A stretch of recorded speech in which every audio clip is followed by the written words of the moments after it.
Le Seigneur Jésus a prophétisé dans la Bible. Ce qui arriva du temps de Noé arrivera de même au jour du Fils de l'homme. Les hommes mangeaient, buvaient, se mariaient et mariaient leurs enfants. Jusqu'au jour où Noé entra dans l'arche et le déluge vint, et les fit tous périr. Ce qui arriva du temps de Lot arrivera pareillement.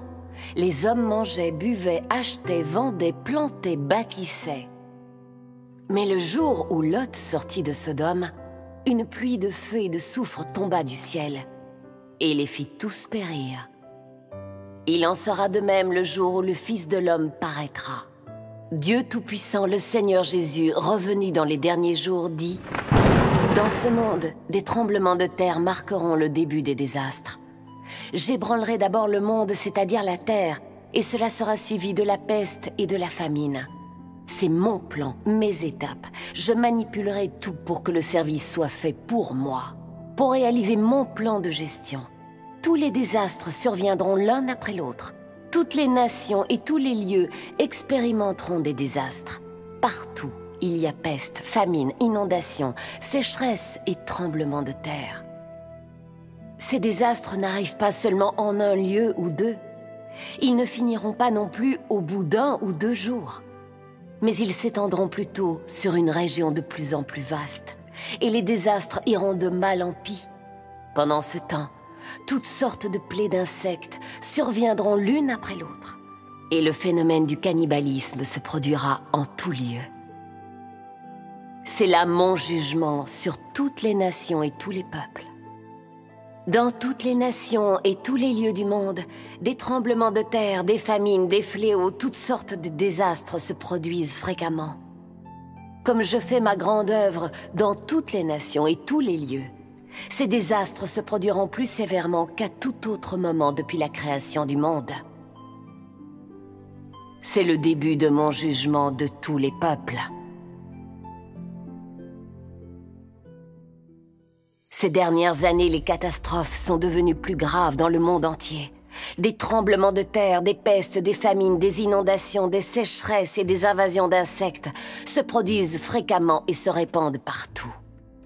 Le 12 janvier 2010, un tremblement de terre de magnitude 7 à Haïti a tué plus de 220 000 personnes. Le 27 février 2010, un tremblement de terre de magnitude de 8,8 a frappé le Chili. En mars 2010, une importante sécheresse a touché 5 provinces du sud-ouest de la Chine. Le 7 août 2010, il y a une énorme coulée de boue dans le comté de Zhukou, dans la province de Gansu, en Chine.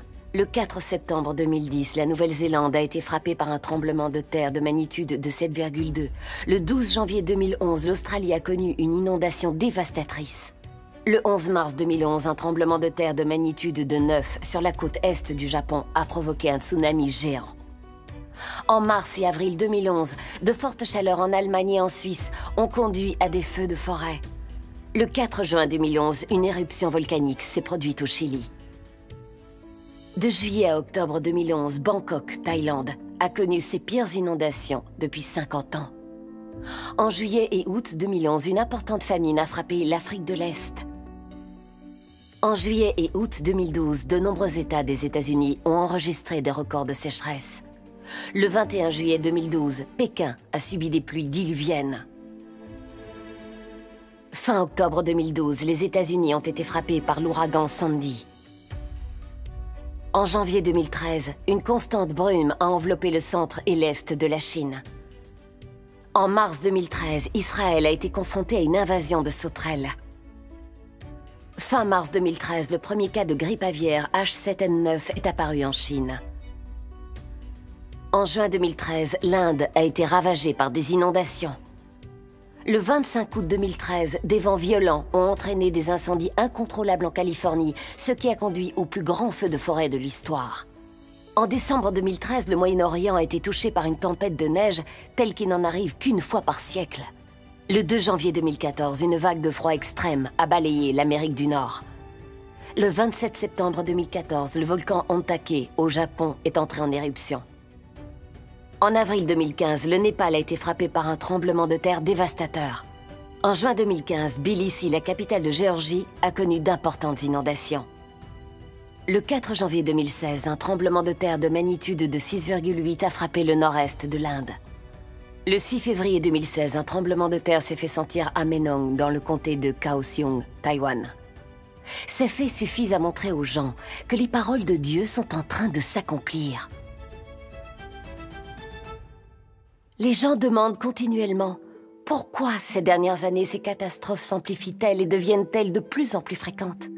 Pourquoi Dieu envoie-t-il des catastrophes naturelles? Parce que dans les derniers jours, l'humanité a été corrompue à l'extrême par Satan. Le mal, l'immoralité, la tromperie, la cupidité. Pour le statut, la célébrité et la fortune, les gens complotent et se battent entre eux, provoquant des luttes sans fin. Ils méprisent la vérité, aiment l'iniquité et vivent dans le péché sans se repentir, jusqu'à même nier Dieu ouvertement, lui résister et prôner le mal. Même certains croyants dans les églises ont commencé à chuter, suivant les tendances mauvaises du monde et savourant les joies du péché. Une telle ère de méchanceté est véritablement la réapparition des jours de Noé. Le Seigneur Jésus a prophétisé dans la Bible. Ce qui arriva du temps de Noé arrivera de même au jour du Fils de l'homme. Le Seigneur Jésus est revenu dans les derniers jours en tant que Dieu Tout-Puissant incarné, exprimant toute vérité pour purifier et sauver l'humanité et accomplissant son œuvre de jugement des derniers jours. Cependant, il est confronté à la résistance et la condamnation acharnée du gouvernement athée et du monde religieux. Il n'y a personne qui cherche la vérité et la lumière, ni personne qui cherche activement la manifestation et l'œuvre de Dieu. Cela montre que toute l'humanité est corrompue et mauvaise, au point de mépriser la vérité et de traiter Dieu comme son ennemi. Dieu est un Dieu saint et juste, et son tempérament ne peut pas être offensé. Quand une humanité si profondément corrompue ne se confesse ni ne se repent envers Dieu, comment pourrait-elle ne pas être détruite par les grandes catastrophes que Dieu est sur le point d'envoyer? Ainsi, face à la catastrophe imminente, que pouvons-nous faire pour être protégés par Dieu et survivre au désastre, comme l'a fait Noé? Dieu Tout-Puissant dit: jette un regard en arrière à l'époque de l'arche de Noé. L'humanité était profondément corrompue, elle s'était détournée de la bénédiction de Dieu. Dieu n'en prenait plus soin et l'humanité avait dès lors perdu ses promesses. Les hommes vivaient dans les ténèbres, sans la lumière de Dieu. Ainsi, par nature, ils devinrent indécents, abandonnés à une hideuse dépravation. De tels hommes ne pouvaient plus recevoir la promesse de Dieu. Ils n'étaient pas aptes à voir sa face, ni à entendre sa voix, car ils l'avaient abandonné. Ils avaient écarté tout ce qu'il leur avait accordé. Et ils avaient oublié ses enseignements. Leur cœur s'éloignait de plus en plus de Dieu. Et comme ils le faisaient, ils devenaient dépravés au-delà de toute raison et de toute humanité, devenant de plus en plus méchants. Par conséquent, ils se rapprochèrent de plus en plus de la mort et tombèrent sous la colère et la punition de Dieu.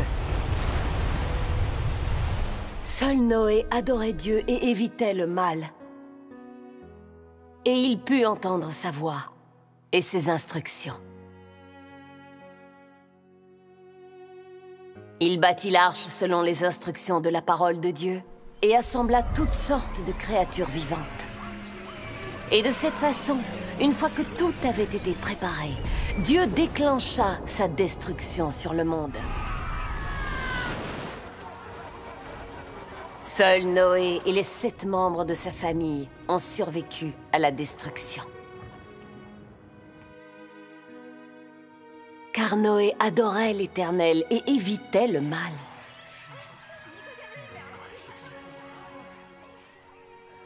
Je dois te dire qu'au temps de Noé, les hommes mangeaient et buvaient, se mariaient et donnaient en mariage à un tel point qu'il devint insupportable à Dieu d'en être témoin.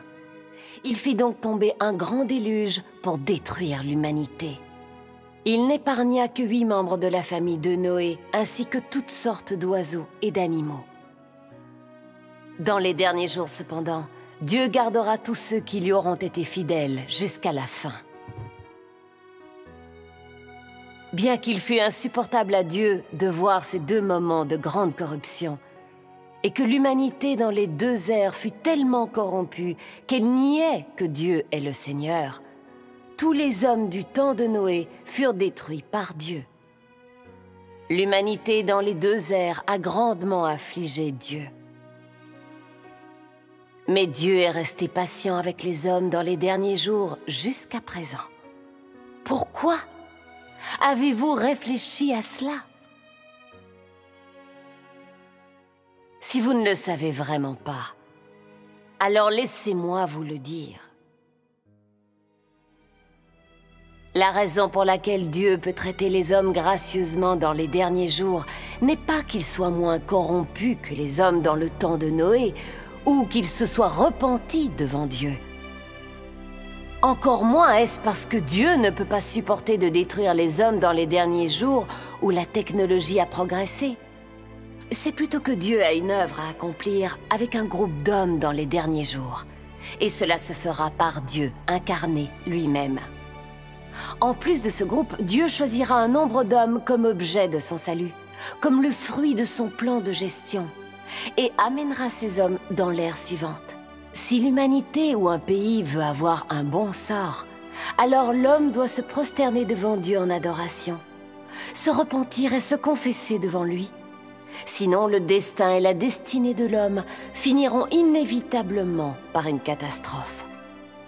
Les paroles de Dieu Tout-Puissant nous disent clairement que seuls ceux qui écoutent attentivement les paroles de Dieu et acceptent son salut peuvent survivre aux catastrophes par la protection de Dieu et entrer dans son royaume.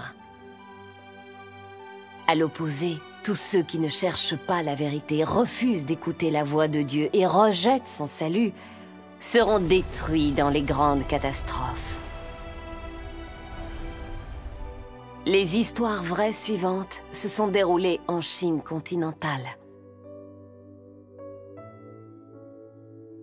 Lors du tremblement de terre de Wenchuan le 12 mai 2008, une commune a complètement disparu. C'était la commune de Qimping à Mianzhou, dans la province du Sichuan. Comme le gouvernement du PCC a caché cette nouvelle, très peu de gens le savent. Qimping était situé au nord-ouest de Hanwang à Mianzhou, au cœur des montagnes. Avant le tremblement de terre, c'était un paradis avec de l'air pur, des eaux claires, un ciel bleu, et riche en kiwis et ginkgo. Dieu lui donna un cadre magnifique et une abondante production pour nourrir les habitants. Mais ceux-ci n'adoraient pas Dieu. Ils ne recherchaient que l'argent et s'adonnaient au plaisir du péché. Comme Qimping bénéficiait de belles montagnes, d'eau claire et d'un cadre pittoresque, et qu'elle était une réserve naturelle d'oxygène sans qu'il y ait besoin de climatisation en été, c'était un lieu idéal pour le temps libre et la convalescence. Les habitants ont donc commencé à proposer des loisirs en espace agricole et à promouvoir fortement le tourisme. C'est devenu un lieu de divertissement populaire pour les représentants du gouvernement de tout rang. Beaucoup de représentants voulaient travailler à Qimping. Et de nombreux dirigeants à l'échelon provincial sont devenus des visiteurs réguliers. L'arrivée de ces représentants du gouvernement a favorisé le développement d'hôtels de karaoké, de clubs de remise en forme, de salons de massage des pieds et de salons de coiffure. Ainsi, bien que Qimping soit situé au cœur des montagnes, c'était également un lieu de débauche, de néons et de vie nocturne éblouissante. Les responsables du PCC ont fait de ce bel endroit créé par Dieu un Sodome moderne.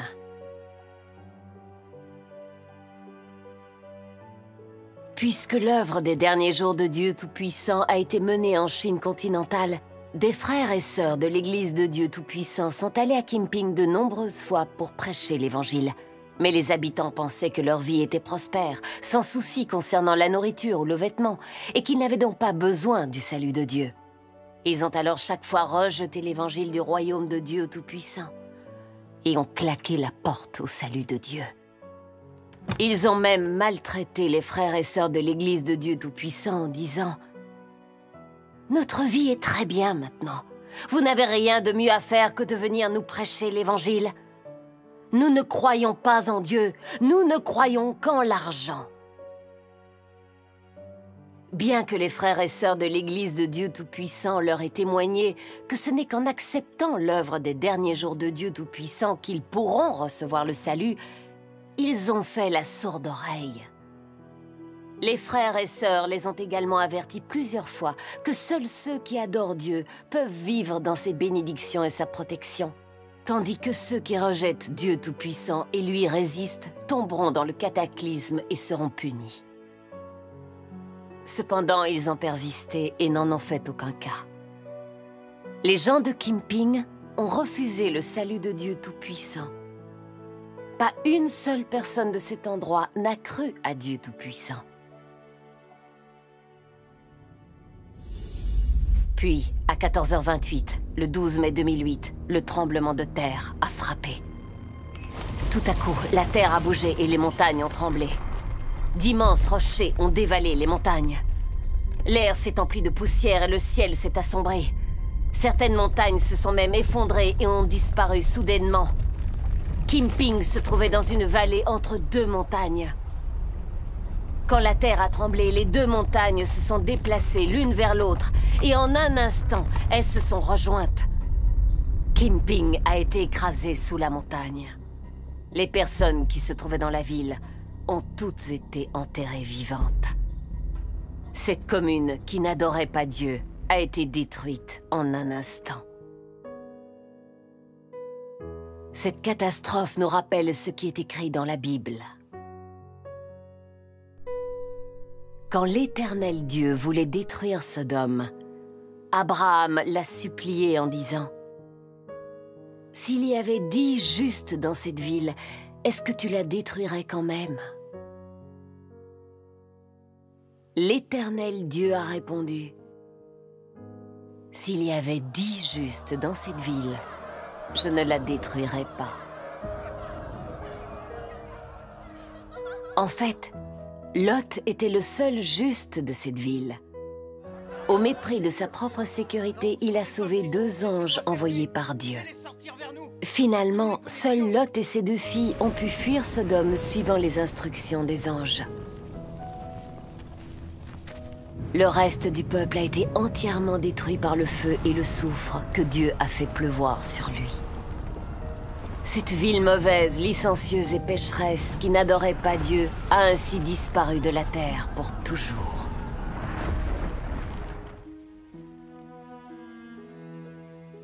On peut dire que la commune de Kimping était la Sodome moderne. Mais sa destruction n'a pas conduit les gens à l'introspection. Ils n'ont pas cherché la raison de la furie de Dieu et ont continué de combattre Dieu avec un état d'esprit mauvais, consistant à penser « l'homme va conquérir la nature », refusant de faire demi-tour et espérant vainement créer un beau foyer de leurs propres mains. Après le tremblement de terre, le gouvernement a demandé à l'Institut provincial de conception et de planification, ainsi qu'à des ingénieurs et des techniciens de haut niveau spécialisés en infrastructure, de participer à l'évaluation, la sélection et la conception du site. Le gouvernement n'a pas hésité à mettre beaucoup de moyens financiers pour reconstruire la commune de Kimping. Peu après, une nouvelle commune de Kimping a été fondée au cœur des montagnes. Le bureau municipal, l'hôpital, l'école et les résidences disposaient tous d'équipements ultra modernes. Tandis que les habitants remerciaient tous le Parti communiste de sa bonne politique et étaient ravis de leur relocalisation, une violente tempête a soudain frappé le 15 août 2009, ce qui a entraîné de nouveau un effondrement de la montagne. La coulée de boue a dévalé la montagne comme une bête sauvage en direction de la nouvelle commune de Kimping. Une fois encore, en un instant, la commune nouvellement bâtie a été ensevelie par la coulée de boue.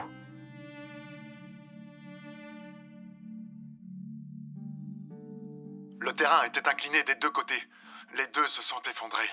On ne pouvait se tenir que sur un pied là-haut, comme une lame. Une falaise s'est formée. Tant de gens avec qui j'ai mangé et travaillé ont disparu tout à coup. C'était terrifiant. Avec ce tremblement de terre, le crématorium, trop de gens ont été tués. Même si le crématorium avait fonctionné 24 heures sur 24, cela n'aurait pas suffi à incinérer tous les corps.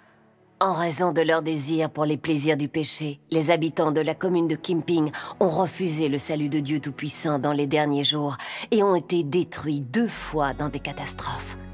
C'est la calamité qu'ils se sont attirés. En rejetant le Christ des derniers jours, Dieu Tout-Puissant. Comme Dieu Tout-Puissant le dit, si le peuple d'un pays ou d'une nation est incapable de recevoir le salut et la protection de Dieu, alors un tel pays ou nation suivra le chemin vers la ruine, vers les ténèbres, et sera anéanti par lui. Je veux que chaque homme voie que tout ce que j'ai fait est juste, et est une expression de mon tempérament. Ce n'est pas l'action de l'homme, encore moins la nature, qui a créé l'humanité. Au contraire, c'est moi qui nourris tout être vivant dans la création. Sans mon existence, l'humanité ne peut que périr et souffrir de l'invasion des catastrophes. Aucun être humain ne verra plus jamais ni le beau soleil et la belle lune, ni le monde verdoyant. L'humanité ne sera confrontée qu'à la nuit glaciale et à l'inexorable vallée de l'ombre de la mort. Je suis le seul salut de l'humanité. Je suis le seul espoir de l'humanité. Et bien plus, je suis celui sur qui repose l'existence de toute l'humanité. Sans moi, l'humanité arrivera immédiatement à un arrêt complet. Sans moi, l'humanité souffrira la catastrophe et sera piétinée par tout genre de fantômes. Bien que personne ne tienne compte de moi. Dieu est le seul salut de l'humanité. Si nous abandonnons le salut de Dieu dans les derniers jours, quels que soient nos biens, notre statut ou notre pouvoir, ceux-ci ne pourront pas nous sauver des souffrances de la catastrophe. Dieu Tout-Puissant dit « C'est moi qui provoque la catastrophe, et elle est bien sûr orchestrée par moi. Si vous ne pouvez pas sembler être bon sous mes yeux, alors vous n'éviterez pas de souffrir la catastrophe. Ma miséricorde est pour ceux qui m'aiment et qui renoncent à eux-mêmes. Et la punition infligée aux méchants est justement la preuve de mon tempérament juste. Et beaucoup plus, le témoignage de ma colère. Quand sonnera l'heure de la catastrophe, la famine et la peste frapperont tous ceux qui s'opposent à moi, et ils seront en pleurs. Tous ceux qui ont commis tout genre de malice, mais qui m'ont suivi pendant de nombreuses années, n'échapperont pas à l'accusation. Ils vivront eux aussi dans un état constant de panique et de peur, en plein dans la catastrophe qui a rarement été vue à travers les siècles. Et ceux parmi mes disciples qui n'auront été fidèles qu'à moi se réjouiront et applaudiront ma puissance. Ils expérimenteront une satisfaction ineffable et vivront dans une joie que jamais je n'ai accordée à l'humanité. Car j'attache du prix aux bonnes œuvres des hommes et déteste leurs mauvaises œuvres. Les paroles de Dieu Tout-Puissant nous disent que c'est Dieu qui déclenche les catastrophes et les manœuvres. Il utilise les cataclysmes pour détruire tous les méchants qui lui résistent.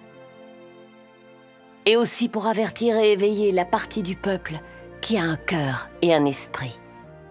Pour l'amener devant lui, afin qu'elle accepte son salut des derniers jours. C'est l'œuvre que Dieu accomplit dans les derniers jours. Les gens qui ne croient pas en Dieu pensent que les cataclysmes sont simplement des catastrophes naturelles qui ne font pas de distinction. En réalité, chaque catastrophe s'accompagne d'une mission. Combien de personnes meurent lors d'un tremblement de terre ou d'une peste? Combien de personnes meurent dans une inondation ou une guerre? Quelles catastrophes détruisent qui? Tout cela est déterminé à l'avance par Dieu. Ceux qui sont condamnés ne peuvent échapper. Le tempérament de Dieu est saint et juste. Il ne peut être offensé.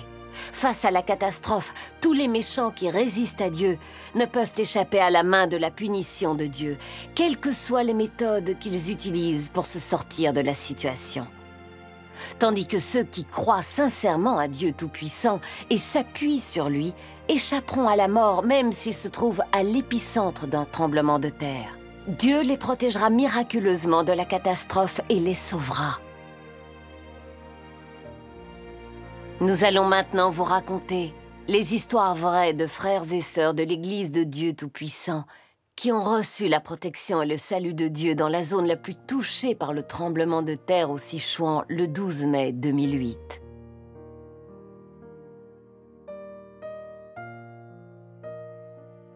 Mon mari et moi n'avions accepté l'œuvre des derniers jours de Dieu Tout-Puissant que depuis 2 mois.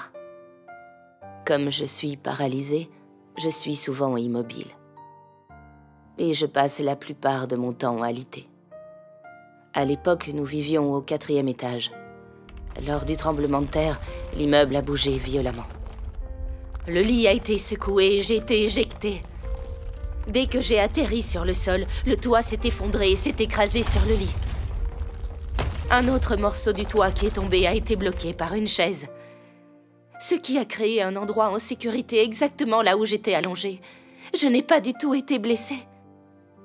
Une pensée m'est alors venue à l'esprit. Rampe tout droit et vois si je peux trouver une issue. J'ai donc rampé, j'ai poussé une brique avec la main et j'ai vu de la lumière. J'ai alors appelé à l'aide, loin d'imaginer que mon fils aîné m'entendrait. Il a donc commencé à creuser et j'ai été libérée 3 heures plus tard. Au moment où le tremblement de terre s'est produit, mon mari était dans les toilettes, je l'appelais à l'aide. Mais il a été 2 fois bloqué par la porte des toilettes. C'est alors que le toit s'est effondré et qu'un panier en bambou est tombé. Mon mari a été protégé en s'asseyant à l'intérieur du panier en bambou. Il a été coincé dans les décombres pendant 30 heures. Au moment où il paniquait et ne savait pas vraiment quoi faire, il a prié Dieu et il a remis sa vie dans la main de Dieu. Dieu lui a donné de la foi et il a pu garder son calme et attendre patiemment. Mon fils appelait alors les militaires pour qu'ils viennent aider mon mari. Ils avaient peur des risques et ont refusé d'aider. Mais comme mon fils continuait de les supplier, ils ont finalement accepté d'aider mon mari. Rendons grâce à Dieu. Mon fils aîné travaillait à l'usine de turbines Dongfang. Ce jour-là, il avait permuté sa journée de travail avec un collègue. Alors, il n'était pas allé travailler. Plus tard, il a appris que beaucoup de ses collègues étaient morts. Grâce au changement de journée, mon fils a évité la catastrophe. Mon petit-fils avait 7 ans à l'époque et allait à l'école primaire de Dongki. Après le tremblement de terre, il a réussi à dégager et il n'a pas été blessé du tout. Rendons grâce à Dieu. Nous sommes reconnaissants envers Dieu Tout-Puissant. Rendons grâce à Dieu. Du fait de notre croyance à Dieu Tout-Puissant, mon mari et moi, les 3 générations de notre famille ont été préservées par Dieu. Louange à Dieu. L'amour de Dieu Tout-Puissant est vraiment immense. Je peux en parler pendant des heures. Oui, rendons grâce à Dieu.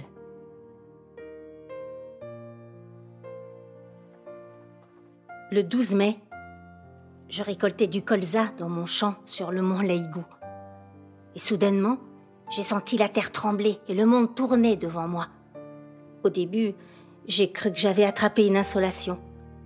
Mais au bout d'un moment, j'ai vu avec stupeur les montagnes environnantes se balancer. J'ai eu peur. Des fissures de plusieurs mètres se sont ouvertes. Et des rochers continuaient de tomber vers moi. C'est là que je me suis rendu compte que c'était un tremblement de terre. J'ai fait de mon mieux pour éviter le danger, tout en priant dans mon cœur pour que Dieu m'aide. J'ai dit, « Oh Dieu, je sais que cette catastrophe est dans ta main. Tu envoies la catastrophe pour châtier tous les désobéissants et les injustes. C'est ta justice. J'ai aussi beaucoup de choses que tu détestes. Quelle que soit la manière dont tu me châties, je suis disposée à obéir, même si je suis engloutie dans la terre comme les 250 dirigeants qui se sont opposés à Moïse.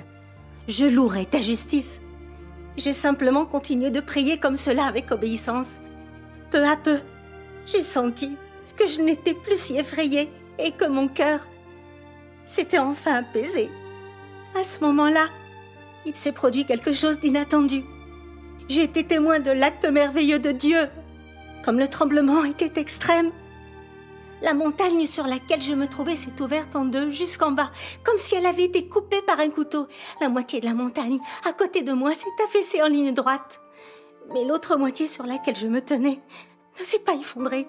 Et je me suis rendu compte que je n'ai pas eu une seule égratignure. Lors du tremblement de terre, ma famille a vu de loin la montagne sur laquelle je travaillais s'écrouler. Tout le monde a pensé que j'étais morte. Ils n'ont jamais imaginé que je pouvais revenir saine et sauve. Toute ma famille a été très émue. Les non-croyants qui m'ont vue ont dit « Tu as eu beaucoup de chance. » Mais je sais que ce n'était pas de la chance. C'est Dieu qui a pris soin de moi et m'a protégée. J'ai aussi parlé de mon expérience à beaucoup de frères et sœurs de mon entourage. Lorsqu'ils l'ont entendu, ils ont tous dit « Dieu Tout-Puissant est omnipotent et merveilleux. Rendons grâce à Dieu. » Je me souviens que le 12 mai, j'étais dans un bus, en direction de Zhangzhou. On était une douzaine de passagers. À 14h28, le bus était arrivé au pied d'une montagne. Il a soudain commencé à remuer violemment et on a alors entendu des bruits assourdissants d'impact. J'ai compris que c'était un séisme. Des rochers se détachaient constamment de la montagne, bloquant le devant comme l'arrière du bus et détruisant son toit. À ce moment-là, c'était le chaos dans le bus. Tout le monde essayait de s'échapper. En courant, ils criaient aux cieux. Certains appelaient Bouddha, d'autres Guanyin. Quand j'ai entendu cela, j'ai commencé à m'inquiéter. Parce que je savais que c'étaient tous des faux dieux et des esprits malins. Ce n'est pas en appelant ces choses qu'ils allaient être sauvés. Alors j'ai crié. « Vous avez tous tort! Vous devez invoquer Dieu Tout-Puissant !» Mais à ce moment-là, personne ne m'a écouté. Parce qu'ils ne pensaient qu'à s'échapper. Au bout d'un moment, tous les passagers du bus s'étaient enfuis, me laissant seul derrière eux. Alors j'ai continué d'implorer « Dieu Tout-Puissant, sauve-moi !» Quand le tremblement de terre s'est arrêté, je suis sorti du bus. De tous ceux qui étaient sortis du bus, certains avaient été tués, d'autres étaient blessés. Tous les survivants ont pensé que j'avais dû mourir écrasé. Quand ils m'ont vu vivant et sans aucune égratignure, ils ont tous dit que c'était pratiquement un miracle. Ils ont tous demandé comment j'avais survécu. Alors je leur ai dit que je croyais à Dieu Tout-Puissant et que dans le bus, je venais de l'implorer de me protéger. Dieu avait entendu ma prière et m'avait sauvé. Après m'avoir écouté, ils ont tous cru à Dieu Tout-Puissant. Quelques jours plus tard, je me suis retrouvé dans une réplique au pied d'une montagne, pendant que je marchais avec une douzaine de personnes environ. Les rochers de la montagne n'arrêtaient pas de tomber. Comme la route était très longue, les autres personnes avaient toute peur de continuer d'avancer. Nous étions vraiment confrontés à un dilemme.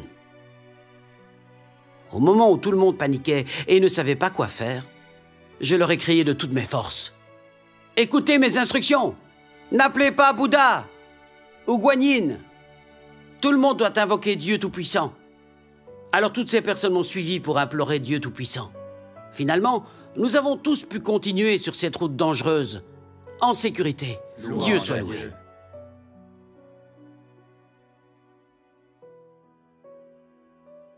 Mon beau-père a l'habitude de faire la sieste l'après-midi.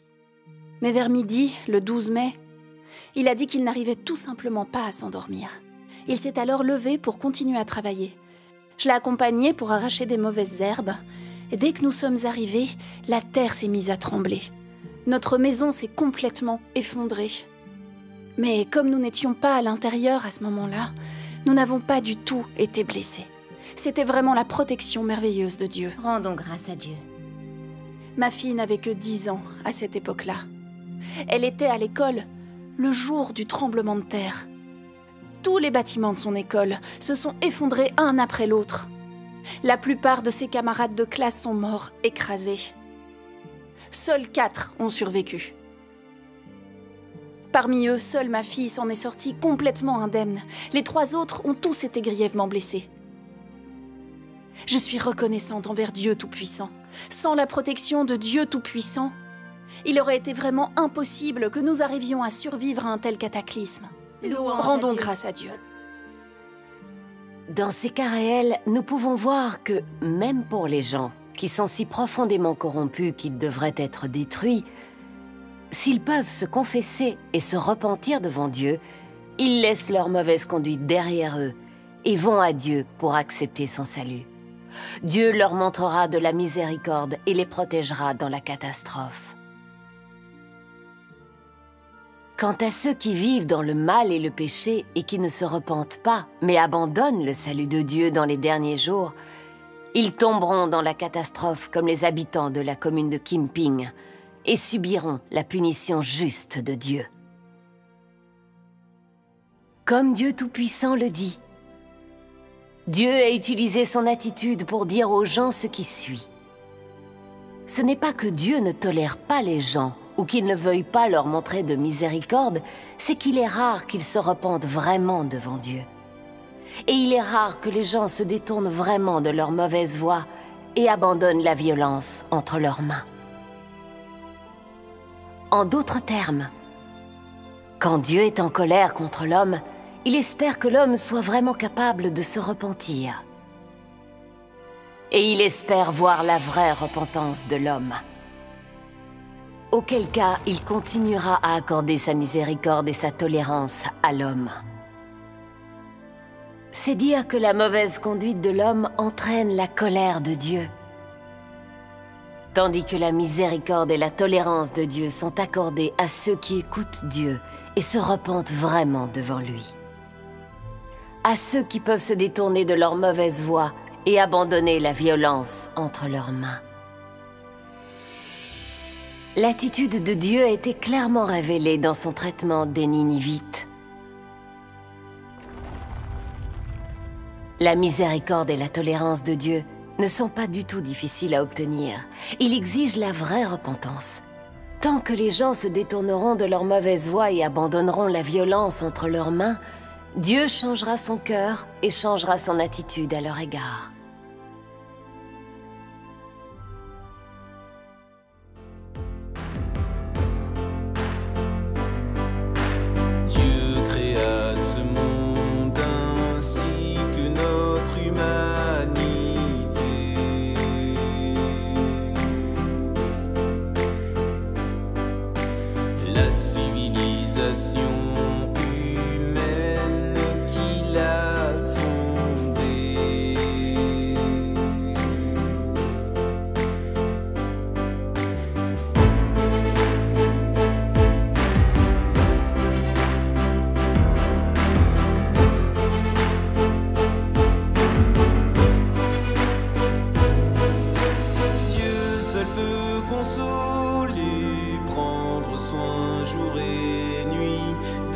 Notre humanité à qui